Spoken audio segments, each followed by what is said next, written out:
What if a patient starts experiencing pain, years down the road? Does that mean they have to have another surgery? Well, it depends on what's causing that pain. Okay. So at the very least, you need to investigate. Like we touched on earlier, these are mechanical parts that are subject to wear, and right now the lifetime of these implants, at least the ones that we're putting in now, is about 30 years.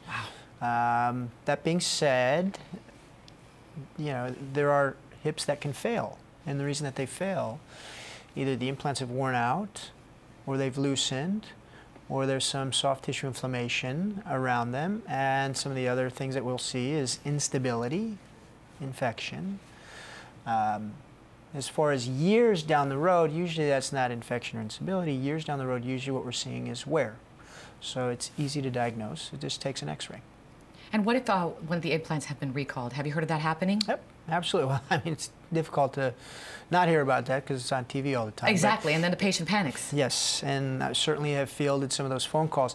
But the reality is that recalled implants, if you have a recalled implants, you should be contacted. You shouldn't have to reach out, but it's always a nice thing to call and double check. The list of recalled implants is available online, and every surgeon has those as well, and they will obviously let you know. If it has been recalled, that doesn't mean that it's, you need to have surgery right away. It just means that you need to watch it because there's a higher rate of issues with those implants.